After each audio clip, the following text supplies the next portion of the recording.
Ain't no one in the NFL better than me. Let's jump into Fluke for real, Wes. We're going into the playoffs. Okay. There's some guys to talk about. Going to talk about the good performances. And we're going to talk about some bad guys. Mm-hmm. Let's start out with Rachaad White. 24.9 fantasy points, 17 carries, 90 yards, and a touchdown. 2 catches for 19 yards and a receiving touchdown. Where are we at with Rachaad White? If Bucky Irving misses time, I think Rachaad White is considered a must start. I'll go that far. Obviously, Rachaad White has had some great games, and we've seen his talent last season and even a little bit in his rookie year behind Leonard Fournette.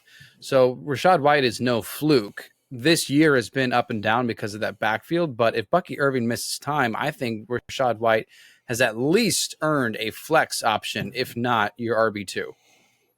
Sure.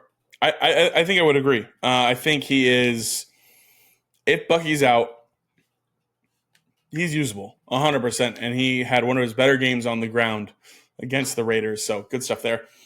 His teammate, rookie wide receiver Jalen McMillan, 21.9 fantasy points, 4 catches on 7 targets for 59 and 2 touchdowns. What do we think with Jalen McMillan, Wes? I can't imagine that Jalen McMillan is going to be starting in my fantasy playoffs. Like Mike Evans had a down week. Kate Otten, we answered that a couple weeks ago. That's for real. Kate Otten's done, but I can't imagine that Jalen McMillan is a viable option. So this is fun to see. He's a handcuff at best. So I think this is a fluke. Yeah, maybe this was a good sign for the dynasty owners who snuck into playoffs and maybe have George Pickens, but Jalen McMillan is available for them on their roster. Maybe he's a guy that you can put him in the lineup and hope, but yeah, I mean it's over half his production came on the 2 touchdowns. He caught 4 balls, so it's I don't know if we're necessarily buying fully into that, but so I would agree with you there. Jawan Jennings, 28 fantasy points. Wes, this guy, where are we at? I can see this being for real. I don't want to because he's been so fluky. He's had some incredible games, and he's had a couple weeks in a row that were good, and then he just disappeared. And now he's really back for I don't know why. So I can see an argument that Jawan Jennings belongs in starting lineups, especially in what feels like 49ers have to win out in order to have a shot at playoffs because of how tight the division is and where the NFC records are. Like there's basically one playoff spot left because of the NFC North. So if you're not winning the division, you're pretty much out. So I can see Jawan Jennings being a heavily favored target for Brock Purdy, and we'll see what that looks like Thursday night, but I can hear the case, and I'll go as far as say this is for real. Yeah, I'm going to talk about him on a Thursday night preview, but this is absolutely for real. He got injured. He missed a little time. They had their bye week. In that, Brandon Ayuk got hurt. Since he came back from the bye, 16.3 was the wide receiver 16. 25.1 was the wide receiver 7. 9 points was the wide receiver 43 with Brandon Allen. Right. 8.6 points was wide receiver 53 in a blizzard. Comes back against a great Chicago Bears passing defense. 28 fantasy points, wide receiver 6 on the week. In his games since returning from the bye with no Brandon Ayuk, 11 targets, 8 targets, 7 catches, 10 catches, 7 catches, 93 yards, 91 yards, 90 yards, and 3 touchdowns in those 3 games. He's going to be a league winner. Screw you, Devo. This guy's awesome. Ooh, I like that. I love it. I love Jawan Jennings, man. Let's talk about Devontae Adams here, Wes. 25.9 fantasy points. We talked about him last week. It was like, you can start him if you feel like it, but you may be looking at not great stuff here. What do you think with Adams? Because I have thoughts. I want to hear yours. Yeah, my reaction to this game is that the Jets' offense is starting to gel far little too late. But I can understand that Devontae Adams gets double-digit targets in addition to Garrett Wilson also getting double-digit targets. Does not make me feel like Adams had a good game and Wilson must have had a bad game. They both had great games. Both had 20 plus points. So I can understand that this is for real. And you might as well. I mean, you don't want to, but you might as well roll out Davante Adams. How do you feel? Yeah, I think I agree. It's tough, but over the last 5 weeks, 11 targets, 13 targets, 7, and then 12 and 11. I don't think you can bench a guy getting those kind of looks. And I think he's still good. I think he's a flex play, yeah. But 22 points, 9.1, 13.2, 17.6, 25.9. Like 4 out of those 5 games, like 3 out of those 5 games, you're happy. 4 out of those 5, you're fine or better. And even 9.1, it's like, okay, bummer. But also, it's like it didn't like probably like it's fine. Yeah, like it's whatever. Based like on how like he it was is what it is with the Raiders this year. Yeah, that's okay. Yeah, it's definitely interesting. Three touchdowns in his last 5 games, and he gets Jacksonville next week. Like that's a great matchup. Interesting. So it's definitely going to be probably a lot of comments on socials, on TikTok potentially of Davante Adams or this guy or that kind of thing. So we'll look out for those this week. But let's see, Jalen Waddle, Wes. I told you I need your help. 20.9 fantasy points, 9 for 99, and a 2-point conversion is how he got those extra points there. On 12 targets, What do we do with Jalen Waddle? Because I roster him in a lot of places, and I need to figure out if I can roll him out or not. So here's the playoff schedule for Jalen Waddle. Houston Texans, first week of playoffs. And then the next round are the 49ers. And then the championship are the Cleveland Browns.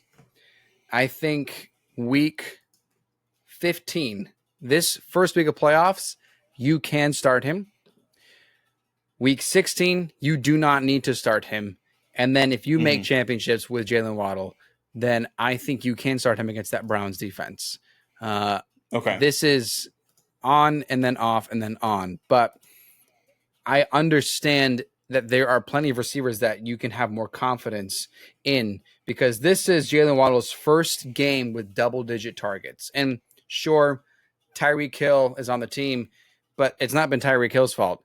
It's Jonnu Smith and Devon Achane's fault that no one has done well. So it's amazing to see Tyreek Hill have a good game as well. And Jonnu Smith didn't do anything until literally after the game ended. It went into overtime before Jonnu Smith had his first catch, and then second catch and third catch for the game-winning touchdown. So that's my answer. Next week, yes. Next week, no. Final week, yes. Okay.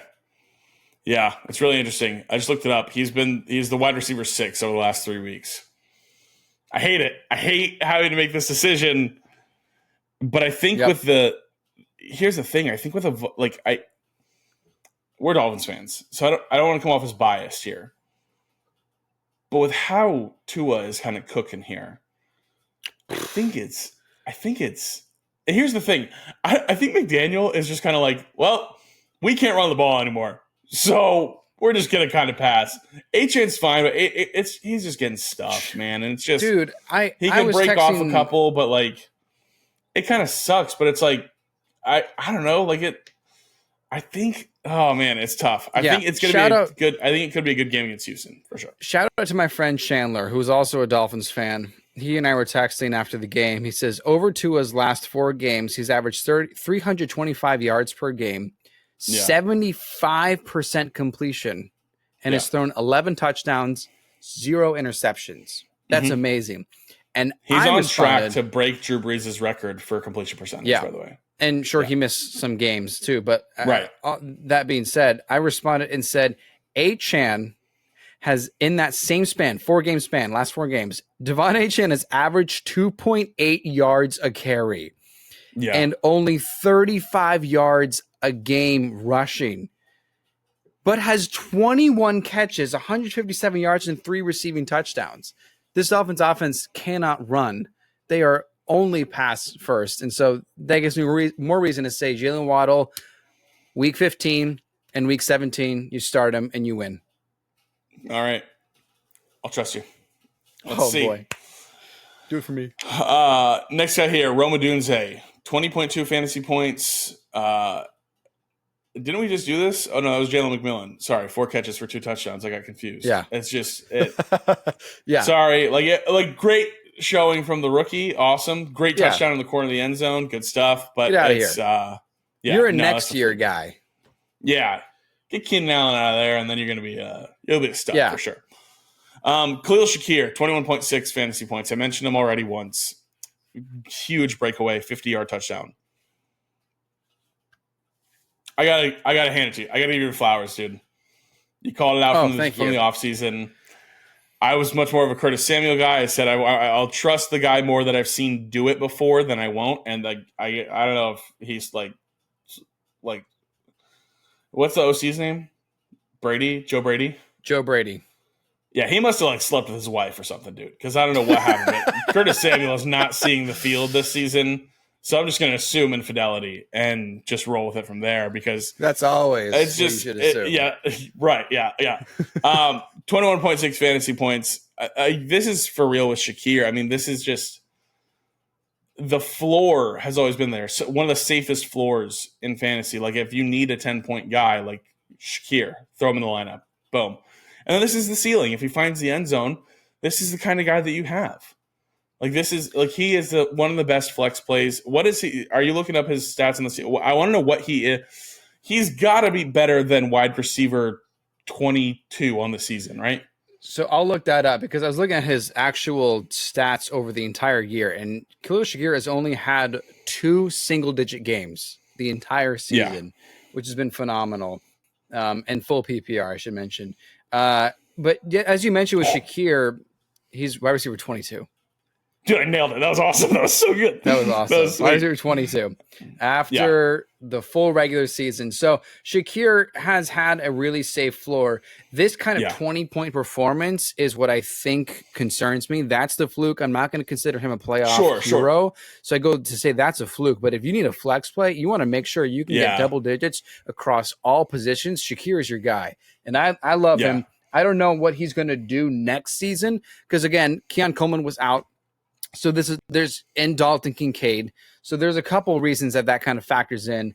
But this was still a game where Amari Cooper had 15 targets, which that was great out of nowhere. Thanks, Josh Allen, douche. Gosh, that was ridiculous. I just got over telling this guy to take a bow, and I'm like, you suck. Yeah, well, when you have to score 40 points to win and you still lose. And you still lose, someone's going to get 15 targets. Dude, but McDermott is such an idiot. What a dumb... dude, him calling a QB sneak with a minute left and then calling his timeout. Dude, that was a fireball. That's an Eberflus move. That's ridiculous. Last guy here to talk about... I don't. Juwan Johnson, 15 fantasy points. 4 for 50 and a touchdown. I'd be a little encouraged if it wasn't going to be like Jake Haener or Spencer Radler going forward. I don't know. Derek Carr's out, so I don't know. Again, it's one of those things where it's there's no weapons, so maybe, but are you playing him in round 1 of the playoffs? Right. It's like MVS for the tight end position. Right. Ironically, on the same team, MVS has been kind of fine for all things considered. But we started MVS in the Creators League, and he has 9 points. It was okay. Yeah, it was I would look at it. I was like, that's a lot for that guy. So I don't know. Name me anyone that has made playoffs and is considering Juwan Johnson in their lineup. Yeah, I think we can say Kyle Pitts owners have they made playoffs? I actually don't know. I don't know if Kyle Pitts owners have made playoffs. Shout out to my friend Chandler again. He did not with Kyle Pitts on his starting lineup. Okay. No, he's been struggling with Cade Otton, but he still made playoffs. But he made playoffs because Cade Otton was so great. But I remember so distinctly. He said Kyle Pitts is a league winner. He's going to score the most points of all tight ends. I put him as tight end 2. I think you also had him over there. Kirk Cousins was supposed to make Kyle Pitts the guy. So maybe that's the only person that's looking at Juwan Johnson and I don't know. I'd rather have him than Kyle Pitts. But you see, Pitts is available in a couple leagues, so.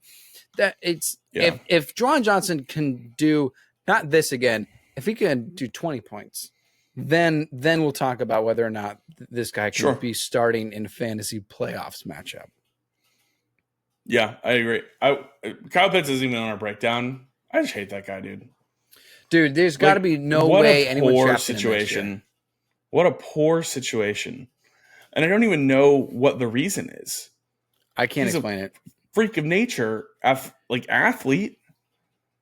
What's it like? I know Kirk has been rough, and it's like he had 6 targets in this game, so like okay, but like you tell me if in defense of Kirk Cousins, you tell me Drake London's the wide receiver 8 on this season, and where's Darnell Mooney, wide receiver 16?